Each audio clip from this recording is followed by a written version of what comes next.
From Lagos, the nation's commercial capital, this is the News at 10.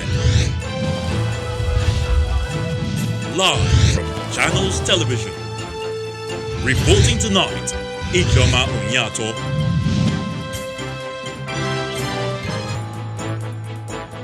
Hello and welcome.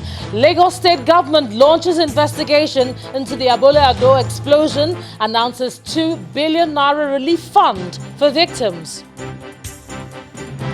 Of the Abule-Ado explosion here in Lagos, I'm Lou Phillips. I will bring you a live update a day after the devastation.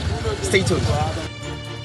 Indeed, the federal government adds 3 more countries on Nigeria's COVID-19 watch list. They are France, Germany and Spain. And German Chancellor Angela Merkel announces a series of sweeping self-distancing measures to contain spread of COVID-19 as UK Prime Minister cautions against non-essential travel. Plus, we'll have business, sports, news from Abuja, the FCT, and of course later on we'll head off to our studios in London. On business news tonight, Central Bank of Nigeria earmarks 50 billion naira to support families and businesses affected by the impact of coronavirus in Nigeria. On sports news, Nigerian international Odion Igalo battles Bruno Fernandes, Harry Maguire and Fred for Manchester United's Player of the Month award for March.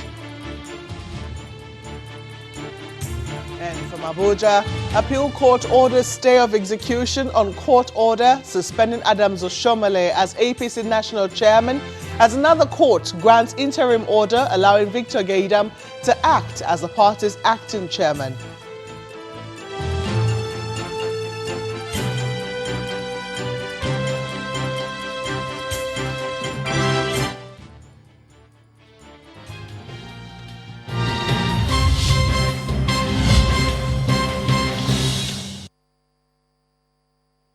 It's the night after the devastating explosion at Abule-Ado community near Festac town in Lagos, where no fewer than 21 persons were killed and several buildings burnt on Sunday morning. Now today, the massive destruction and the loss of lives from that incident made the state governor, Babajide Sanwo-Olu, set up a committee to investigate the cause of the explosion. The state government is also initiating a 2 billion naira fundraiser for the victims of the incident, as it immediately commits 250 million naira to the fund. My trip here is not immediately to begin to apportion blame or to begin to say that this was what happened, this is not what happened. I'm going to explain to you in graphic details which truck or which tank or which pipe burst out. That's not my activity, that's not my responsibility. There are others that will do that. But we want to first express the very, very condolences to our citizens that have lost their life. And all our citizens that we can see that their property, their goods have been destroyed extensively. I will confess that I have never seen anything of this magnitude before. I mean, it's like a war zone. It is rather very unfortunate that as a people, they had to get to this, to be able to make setting up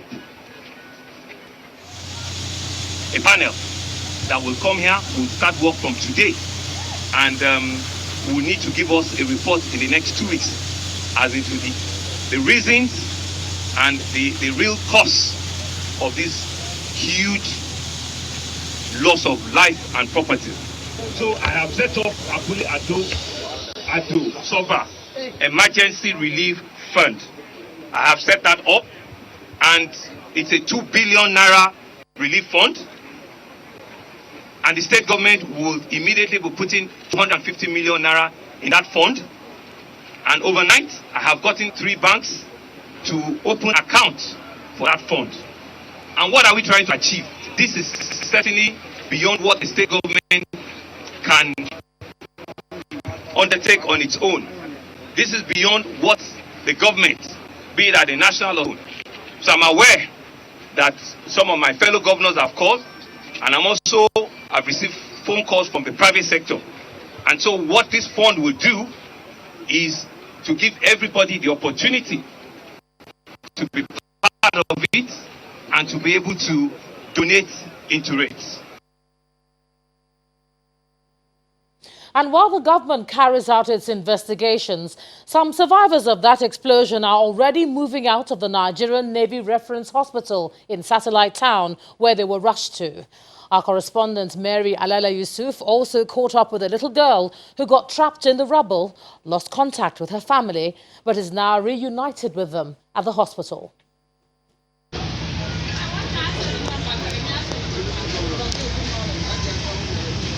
The Deputy Governor and Commissioner for Health make their way into one of the rooms dedicated to the blast victims.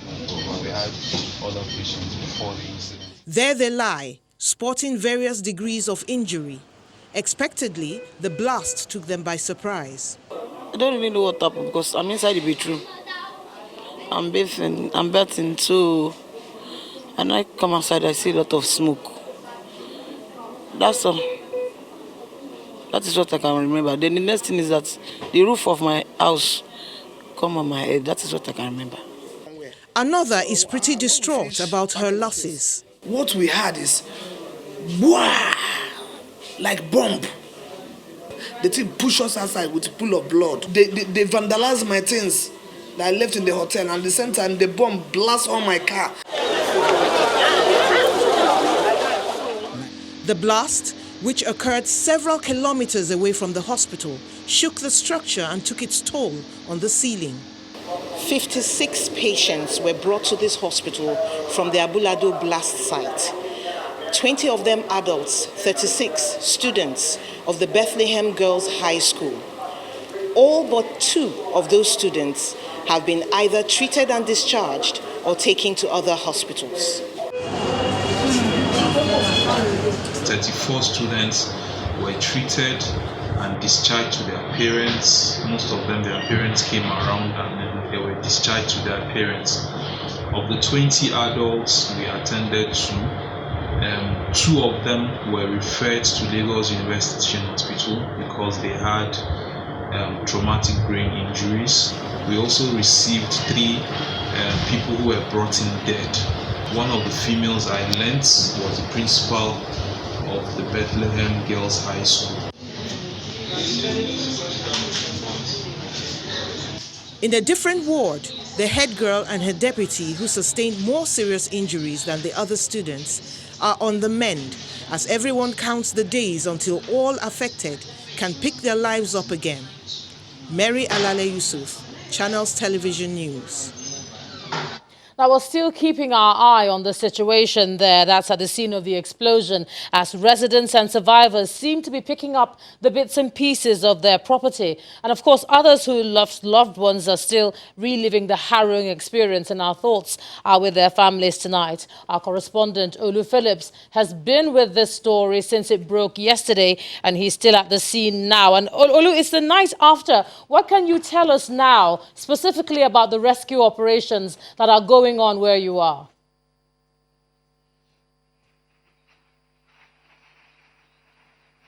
IJ, thank you for joining us here at the live center, epicenter of where this traumatic and pathetic devastation has happened since yesterday. Now, if you look at that truck, that escalator behind me from the Lagos State Rescue Unit, that's about the only machine working right now. And every hope or any hope of finding any more bodies or rescuing any more bodies appear dim at this point. Is all dark around here. All the electricity cables and power cables around here have come down, and so we don't expect to see any form of electricity or any beam of light as far as this place is concerned, maybe in a few days and in a few weeks. So we are making do with that light that you see there that's helping the rescue guys to see if they can. They are bringing down. This is actually where the church chapel or the school chapel is.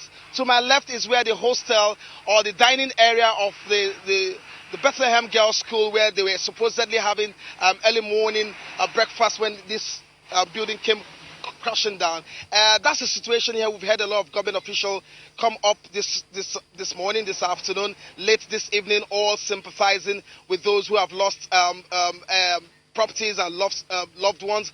Interestingly, the closest again we got to something that appeared like this is it. People have lost their life. Is a young lady I spoke to earlier today. I did everything to persuade her to join us on the news at 10, but she's too devastated to join us. She's the young lady who will be getting married this Saturday in Lagos. Her fiance, incidentally, is one of the family members that lost their lives here. If you remember yesterday, we told you there's a family of a father, mother, a son, and a house help that died as they were trying to make their way out of the house to church. That young man was supposed to get married this weekend, and we were speaking earlier with the fiancé who came to actually say if this was true or not, talking about one Miss Vera Okpara, and it's that devastating. She couldn't contain herself, IJ. Well, Olu, just walk us back. I mean, our hearts do go out to that family in that situation. Just walk us back through what you saw in terms of that rescue operation. I mean, there were so many stories coming out saying that it was difficult to access the area. What did you see there as a correspondent on the ground in terms of how that operation was able to be carried out?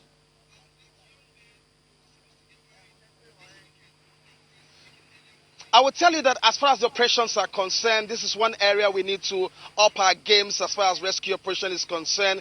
When things like this happen, the area and the scene is always filled with people, making it difficult in terms of evidence, making it difficult for rescue operations to really go on smoothly. It was a Herculean task for the officials today and yesterday, trying to make sure that they can cordon off people.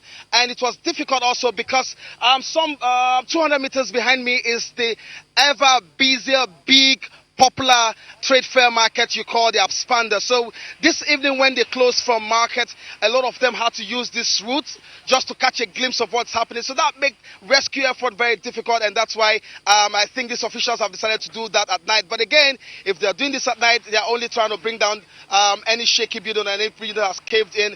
Any hope of actually rescuing anybody or getting more bodies is something, like I said earlier, that is very, very, very slim right now. And I think thirdly, government officials need to do a little more in terms of being able to coordinate operations like this so that we know exact amount of people who have lost their lives, properties. I know that illumination should be going on by now, but with some people taken to hospital, some wards who have come to take their loved ones away from this school, we can't really ascertain in terms of figures how many people have lost their life, especially from this children's school. There's over 400 girls in this school, so that makes it a little more. So where we can appeal is that people come out and make us know, or put down their names, or put down those numbers if they are still looking for their loved ones, because right now, because of the number of devastated buildings around here, it will be really, really difficult to tell. And this is just about the second or the third building that is being cleared. There are over 50, 60 houses that are yet to be cleared in terms of bringing them down to ground zero, and that's really going to be difficult because we have beams of 2-story buildings, 3-story buildings coming down to the ground floor, and none of those beams have been lifted. We don't want to say that anybody's under those rubbles, but we just hope that nobody's under those rubbles, because by now your guess is as good as mine, because we are yet to really evacuate. Thanks a lot, Olu. Do stick with it as long as you can, and do stay safe out there as you try to talk about the veracity of the structures that you have around you. Our correspondent there, Olu Phillips, there on the ground in that area in Abule-Ado, giving us the latest coming from the ground zero, as we begin to call it now. Now, in part two, after the break, we'll continue our focus on efforts by the Lagos State government to investigate the cause of the Abule-Ado explosion. And we'll be joined by the Lagos State Deputy Governor, Obafemi Hamzat. That's in a moment. Please join us again.